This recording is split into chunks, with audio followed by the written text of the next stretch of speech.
Paper 72. Government on a Neighboring Planet.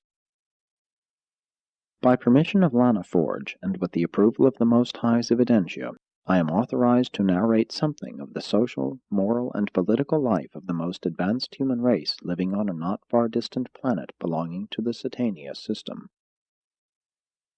Of all the Satania worlds which became isolated because of participation in the Lucifer Rebellion, this planet has experienced a history most like that of Urantia.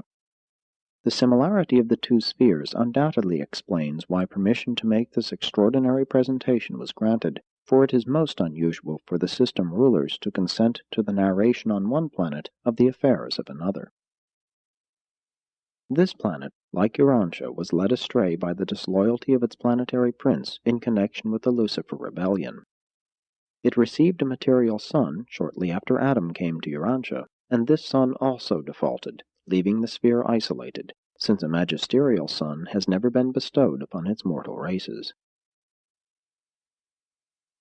1. The Continental Nation.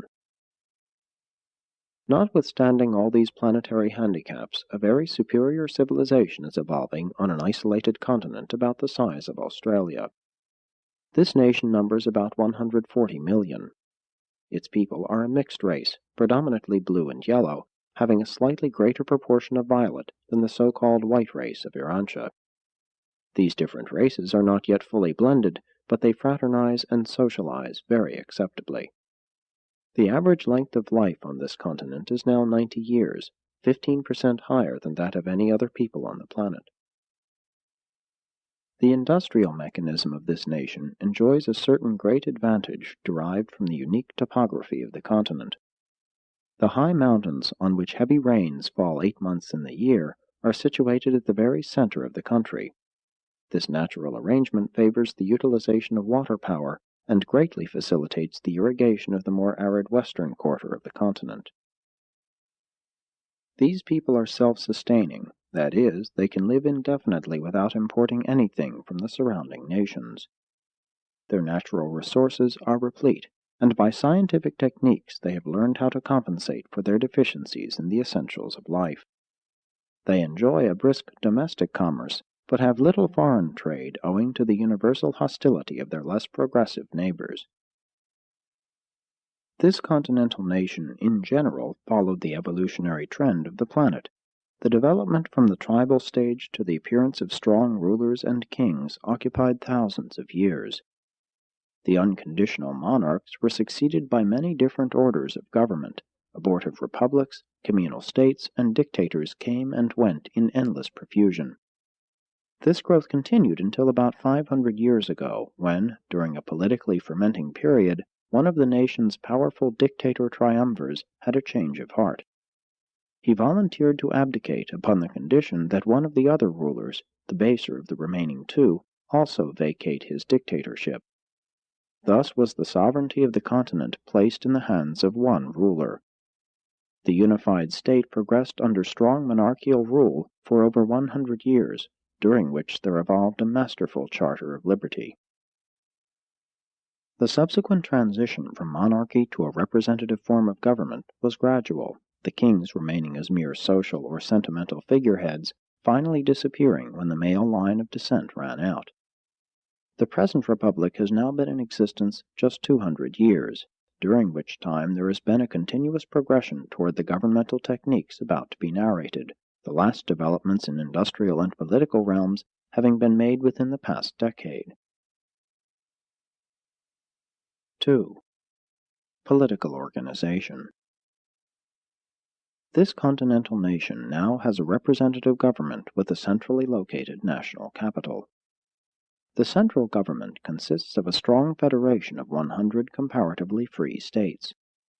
These states elect their governors and legislators for 10 years, and none are eligible for re-election.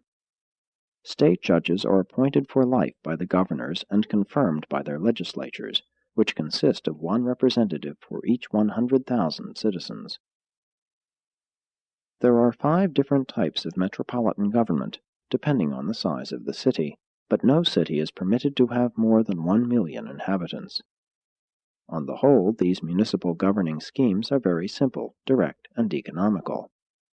The few offices of city administration are keenly sought by the highest types of citizens. The federal government embraces three coordinate divisions: executive, legislative, and judicial. The federal chief executive is elected every 6 years by universal territorial suffrage. He is not eligible for re-election except upon the petition of at least 75 state legislatures concurred in by the respective state governors, and then but for one term. He is advised by a super cabinet composed of all living ex-chief executives. The legislative division embraces three houses. 1. The upper house is elected by industrial, professional, agricultural, and other groups of workers, balloting in accordance with economic function. 2. The lower house is elected by certain organizations of society embracing the social, political, and philosophic groups not included in industry or the professions. All citizens in good standing participate in the election of both classes of representatives, but they are differently grouped, depending on whether the election pertains to the upper or lower house. 3. The third house, the elder statesmen, embraces the veterans of civic service and includes many distinguished persons nominated by the chief executive, by the regional sub-federal executives, by the chief of the Supreme Tribunal, and by the presiding officers of either of the other legislative houses. This group is limited to 100, and its members are elected by the majority action of the elder statesmen themselves. Membership is for life, and when vacancies occur, the person receiving the largest ballot among the list of nominees is thereby duly elected. The scope of this body is purely advisory, but it is a mighty regulator of public opinion, and exerts a powerful influence upon all branches of the government. Very much of the federal administrative work is carried on by the 10 regional sub-federal authorities, each consisting of the association of 10 states. These regional divisions are wholly executive and administrative, having neither legislative nor judicial functions. The 10 regional executives are the personal appointees of the federal chief executive, and their term of office is concurrent with his, 6 years. The Federal Supreme Tribunal approves the appointment of these 10 regional executives, and while they may not be reappointed, the retiring executive automatically becomes the associate and advisor of his successor. Otherwise, these regional chiefs choose their own cabinets of administrative officials. This nation is adjudicated by two major court systems, the law courts and the socio-economic courts. The law courts function on the following 3 levels. 1. Minor courts of municipal and local jurisdiction, whose decisions may be appealed to the high state tribunals.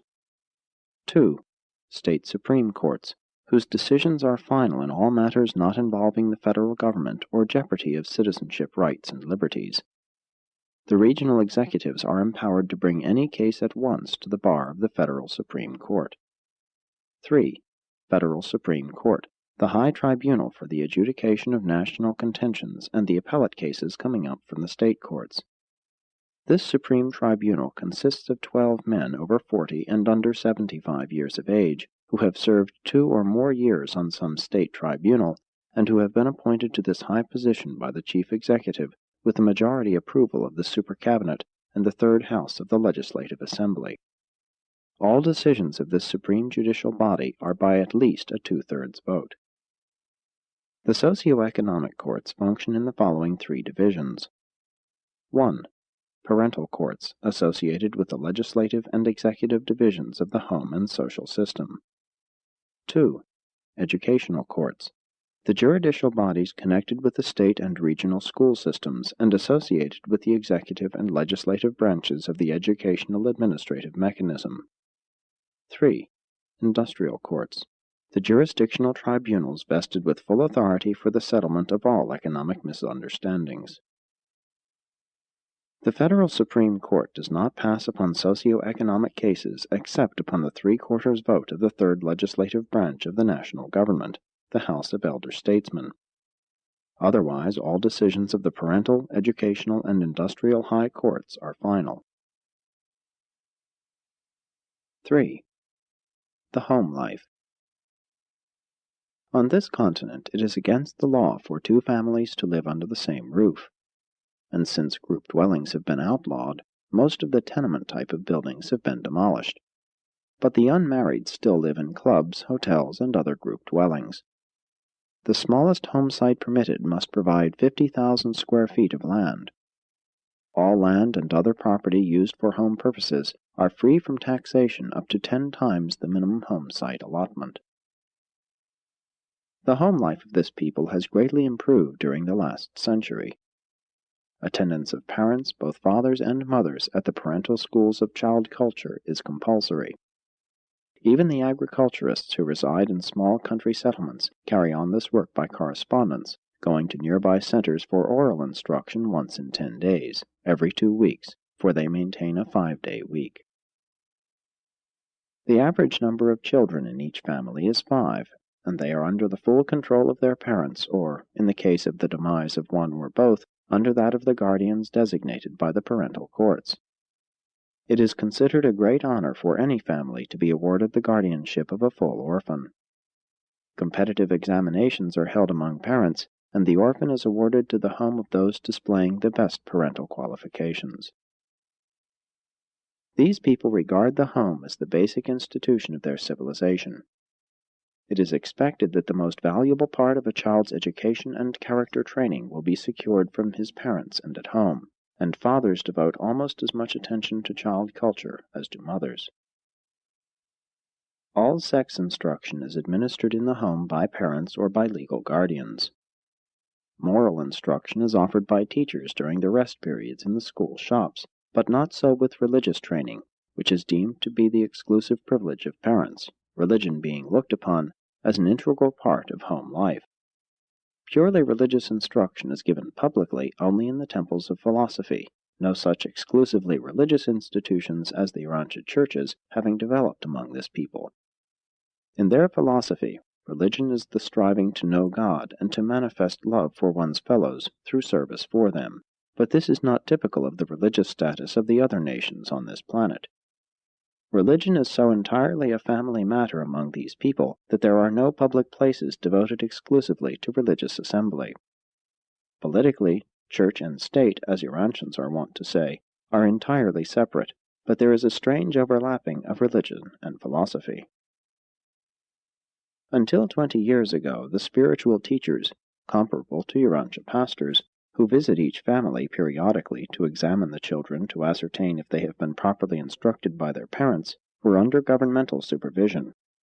These spiritual advisors and examiners are now under the direction of the newly created Foundation of Spiritual Progress, an institution supported by voluntary contributions. Possibly this institution may not further evolve until after the arrival of a Paradise Magisterial son. Children remain legally subject to their parents until they are 15, when the first initiation into civic responsibility is held. Thereafter, every 5 years, for 5 successive periods, similar public exercises are held for such age groups at which their obligations to parents are lessened, while new civic and social responsibilities to the state are assumed. Suffrage is conferred at 20, the right to marry without parental consent is not bestowed until 25, and children must leave home on reaching the age of 30. Marriage and divorce laws are uniform throughout the nation. Marriage before 20, the age of civil enfranchisement, is not permitted. Permission to marry is only granted after 1 year's notice of intention, and after both bride and groom present certificates showing that they have been duly instructed in the parental schools regarding the responsibilities of married life. Divorce regulations are somewhat lax, but decrees of separation, issued by the parental courts, may not be had until 1 year after application therefor has been recorded. And the year on this planet is considerably longer than on Urantia.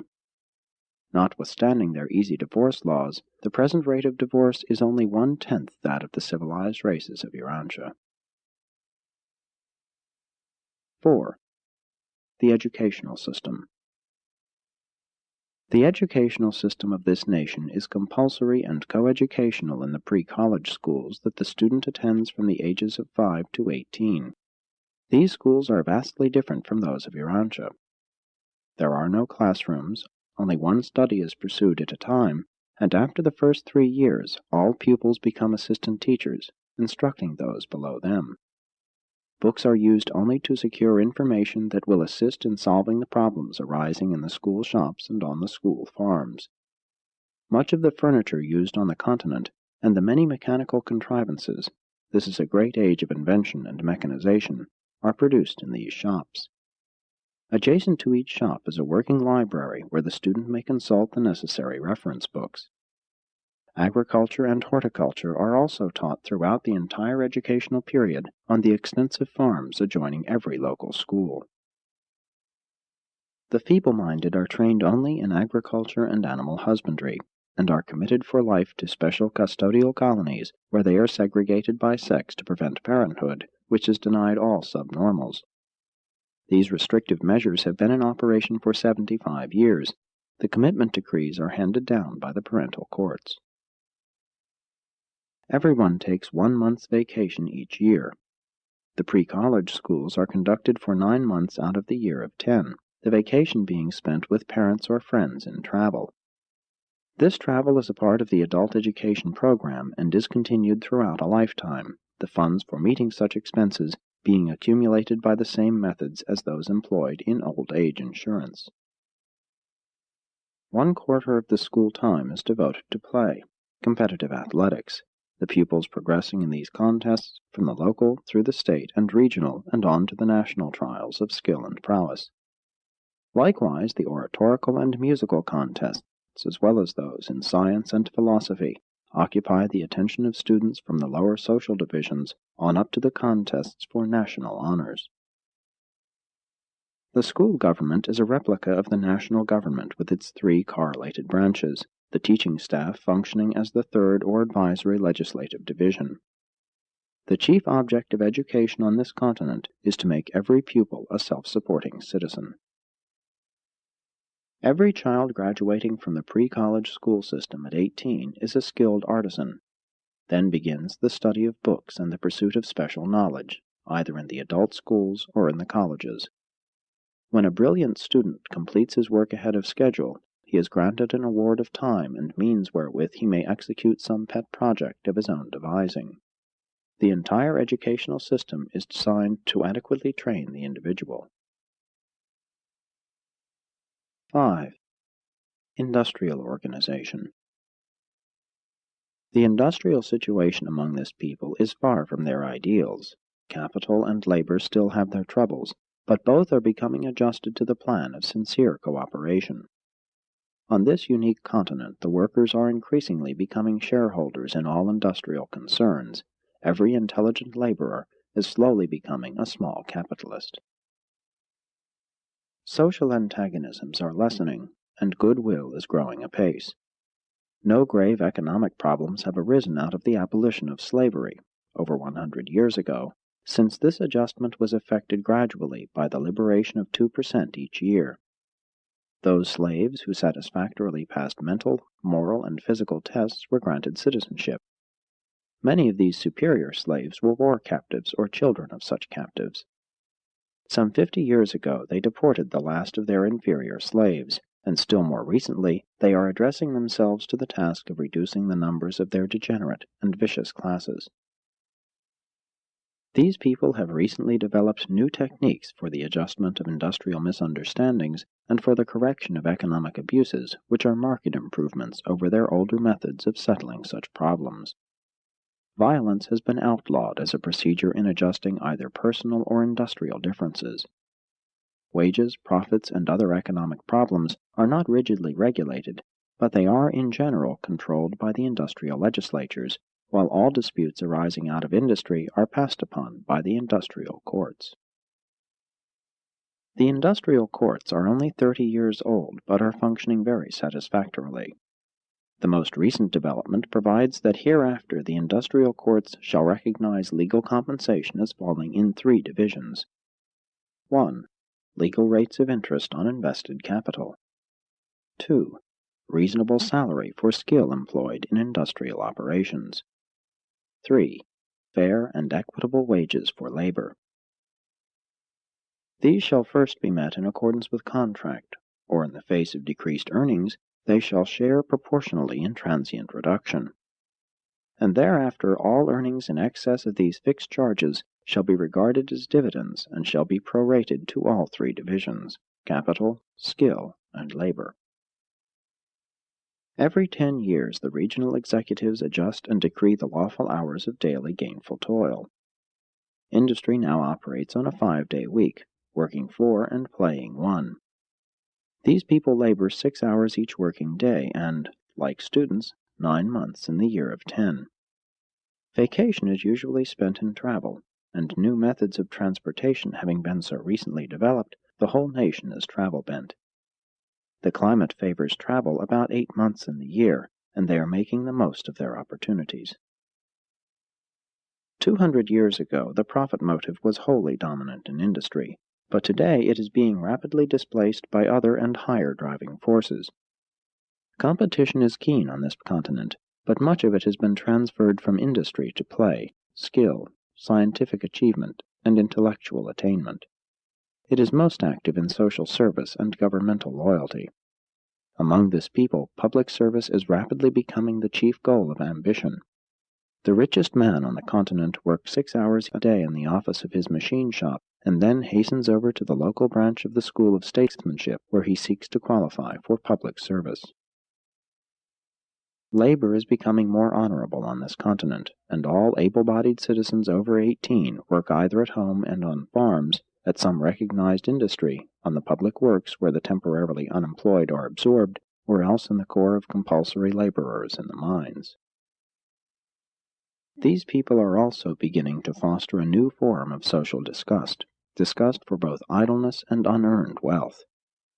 Slowly but certainly they are conquering their machines. Once they, too, struggled for political liberty and subsequently for economic freedom. Now are they entering upon the enjoyment of both, while in addition they are beginning to appreciate their well-earned leisure, which can be devoted to increased self-realization. 6. Old age insurance. This nation is making a determined effort to replace the self-respect destroying type of charity by dignified government insurance guarantees of security in old age.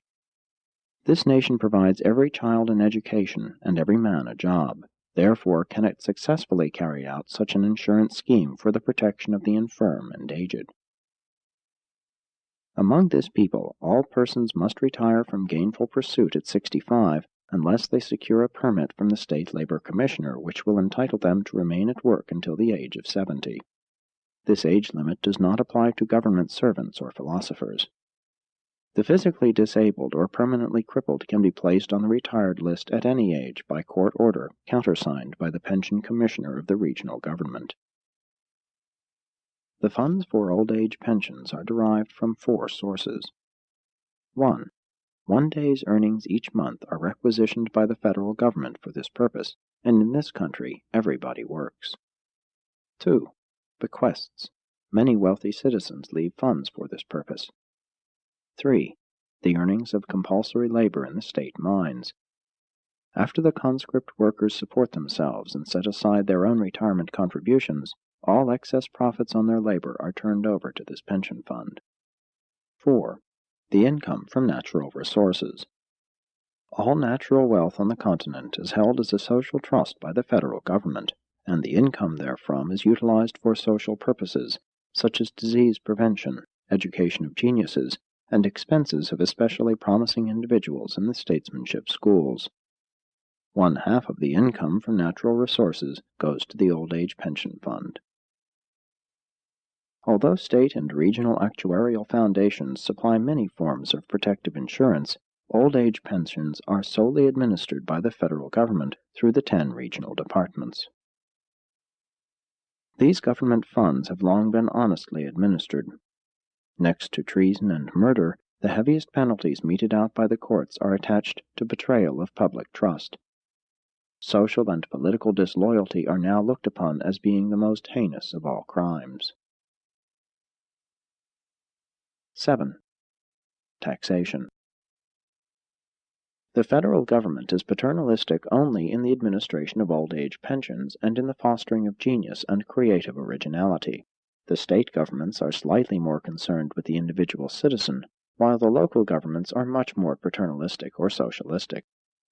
The city, or some subdivision thereof, concerns itself with such matters as health, sanitation, building regulations, beautification, water supply, lighting, heating, recreation, music, and communication. In all industry, first attention is paid to health. Certain phases of physical well-being are regarded as industrial and community prerogatives, but individual and family health problems are matters of personal concern only. In medicine, as in all other purely personal matters, it is increasingly the plan of government to refrain from interfering. Cities have no taxing power, neither can they go in debt. They receive per capita allowances from the state treasury, and must supplement such revenue from the earnings of their socialistic enterprises and by licensing various commercial activities. The rapid transit facilities, which make it practical greatly to extend the city boundaries, are under municipal control. The city fire departments are supported by the fire prevention and insurance foundations, and all buildings in city or country are fireproof, and have been for over 75 years. There are no municipally appointed peace officers. The police forces are maintained by the state governments. This department is recruited almost entirely from the unmarried men between 25 and 50. Most of the states assess a rather heavy bachelor tax, which is remitted to all men joining the state police. In the average state, the police force is now only 1/10 as large as it was 50 years ago.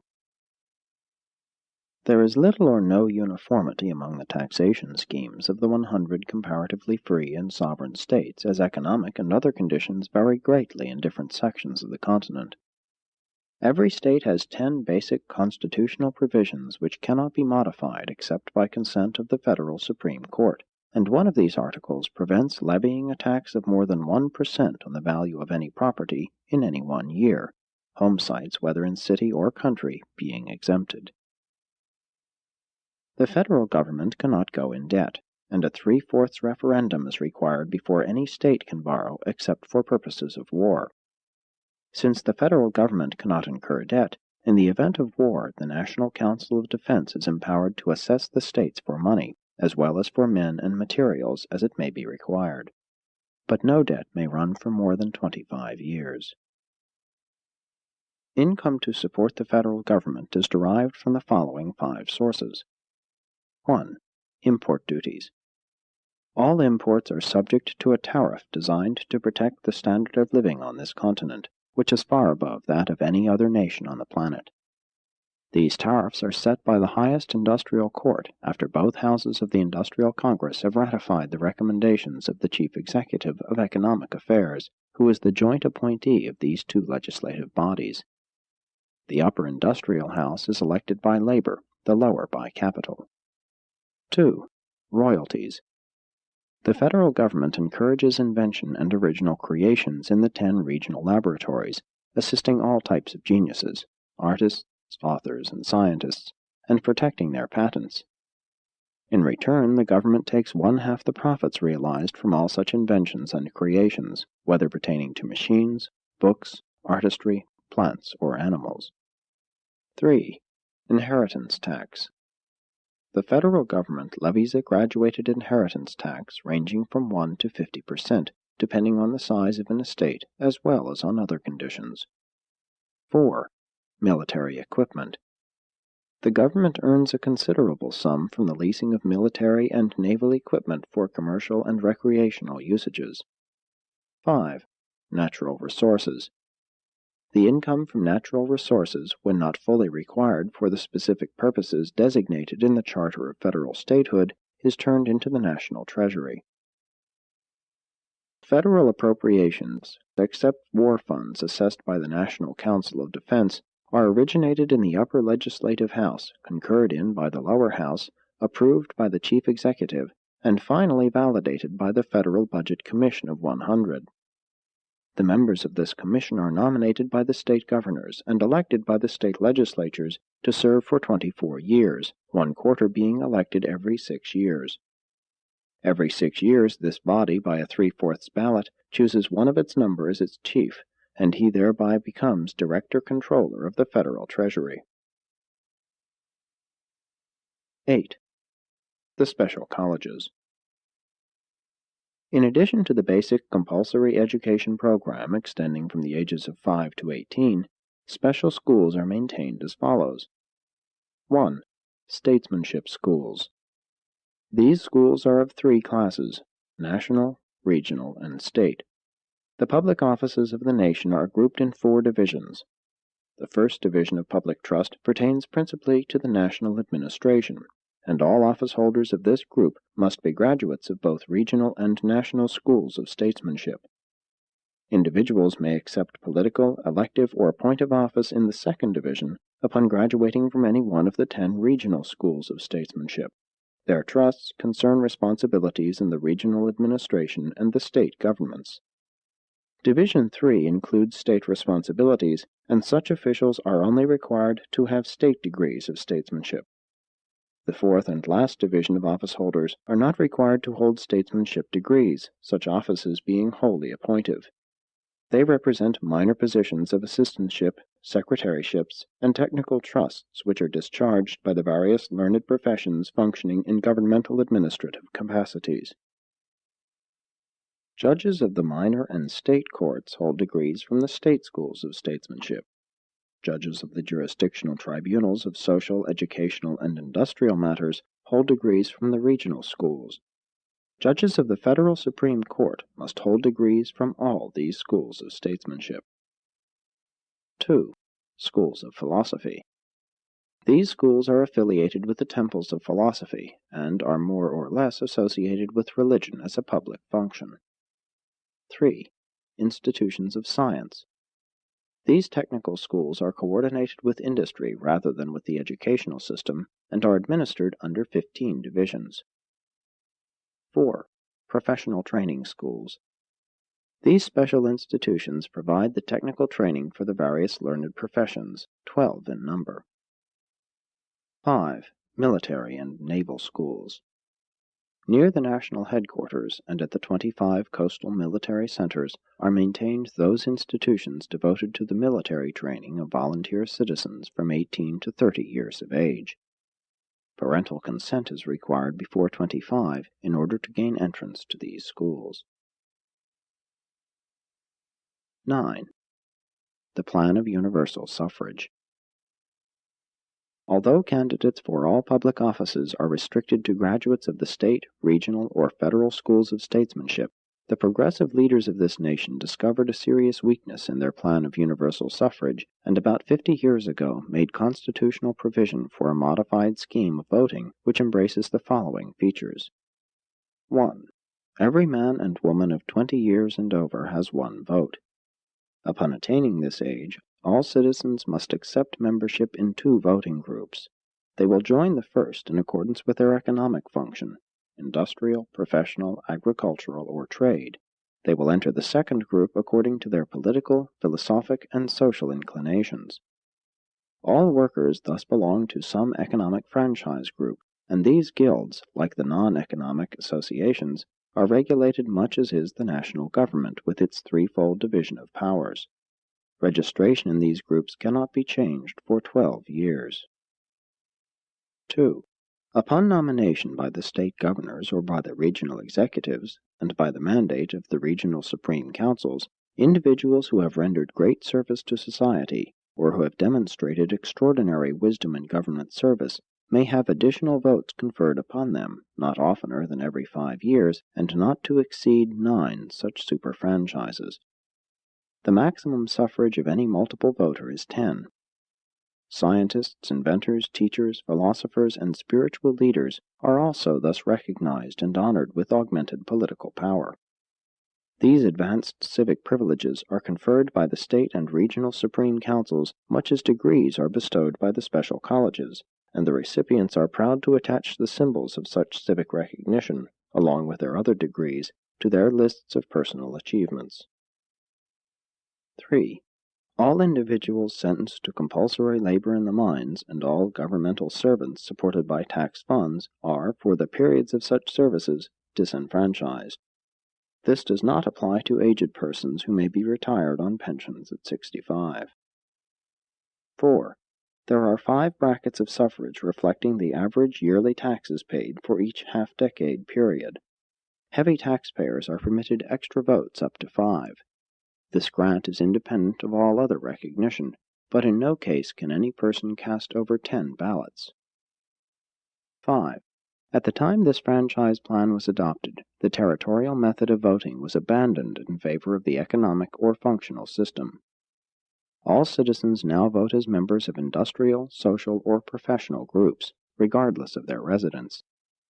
Thus, the electorate consists of solidified, unified, and intelligent groups who elect only their best members to positions of governmental trust and responsibility. There is one exception to this scheme of functional or group suffrage. The election of a federal chief executive every 6 years is by nationwide ballot, and no citizen casts over 1 vote. Thus, except in the election of the chief executive, suffrage is exercised by economic, professional, intellectual, and social groupings of the citizenry.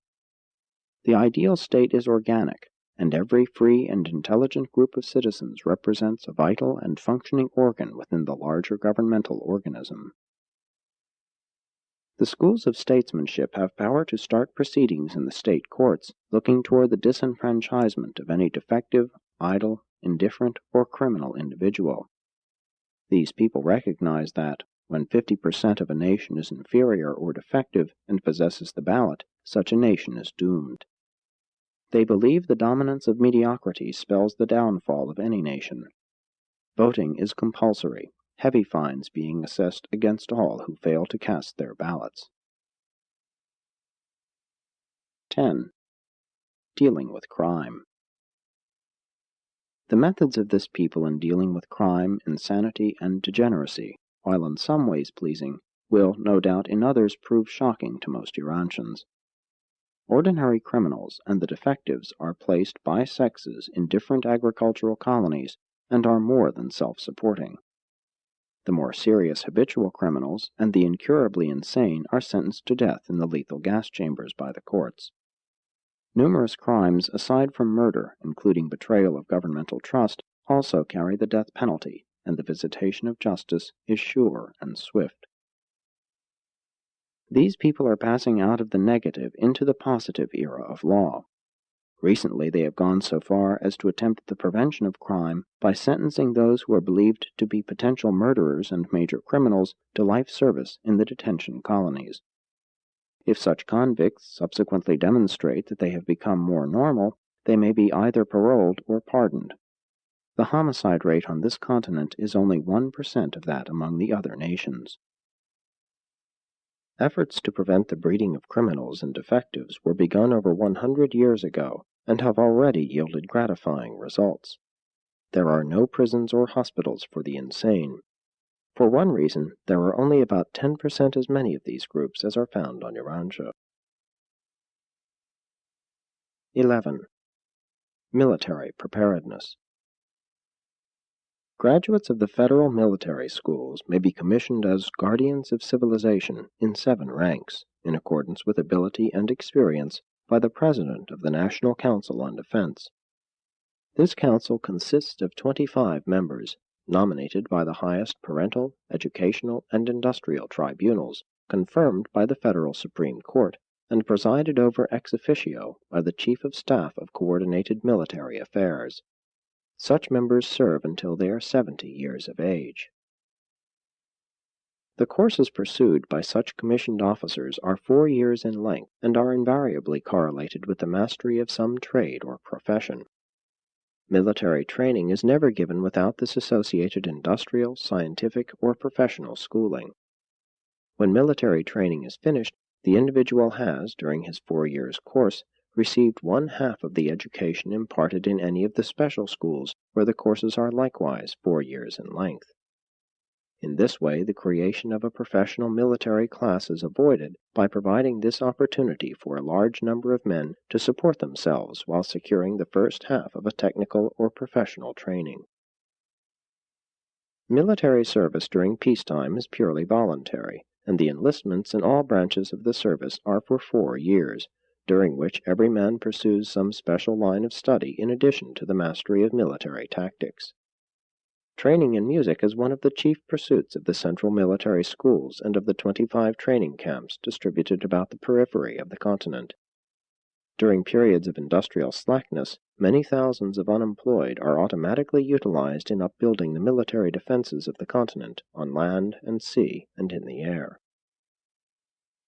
Although these people maintain a powerful war establishment as a defense against invasion by the surrounding hostile peoples, it may be recorded to their credit that they have not in over 100 years employed these military resources in an offensive war.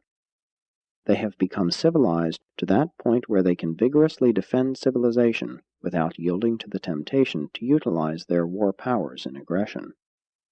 There have been no civil wars since the establishment of the United Continental State, but during the last 2 centuries, these people have been called upon to wage 9 fierce defensive conflicts, 3 of which were against mighty confederations of world powers.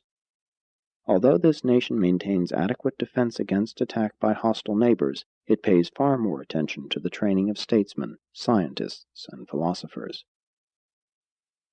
When at peace with the world, all mobile defense mechanisms are quite fully employed in trade, commerce, and recreation. When war is declared, the entire nation is mobilized. Throughout the period of hostilities, military pay obtains in all industries, and the chiefs of all military departments become members of the chief executive's cabinet. 12. The other nations. Although the society and government of this unique people are in many respects superior to those of the Urantia nations, it should be stated that on the other continents, there are 11 on this planet, the governments are decidedly inferior to the more advanced nations of Urantia. Just now, the superior government is planning to establish ambassadorial relations with the inferior peoples, and for the first time a great religious leader has arisen who advocates the sending of missionaries to these surrounding nations. We fear they are about to make the mistake that so many others have made when they have endeavored to force a superior culture and religion upon other races.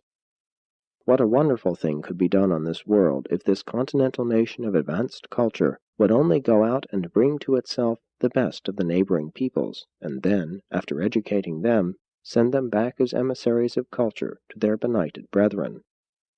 Of course, if a magisterial son should come to this advanced nation, great things could quickly happen on this world.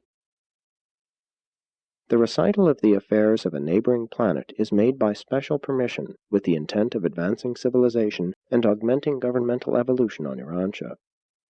Much more could be narrated that would no doubt interest and intrigue Urantians, but this disclosure covers the limits of our permissive mandate. Urantians should, however, take note that their sister sphere in the Satania family has benefited by neither magisterial nor bestowal missions of the Paradise Sons. Neither are the various peoples of Urantia set off from each other by such disparity of culture as separates the continental nation from its planetary fellows. The pouring out of the Spirit of Truth provides the spiritual foundation for the realization of great achievements in the interests of the human race of the bestowal world. Urantia is, therefore, far better prepared for the more immediate realization of a planetary government, with its laws, mechanisms, symbols, conventions, and language, all of which could contribute so mightily to the establishment of worldwide peace under law, and could lead to the sometime dawning of a real age of spiritual striving, and such an age is the planetary threshold to the utopian ages of light and life. Presented by a Melchizedek of Nebadon.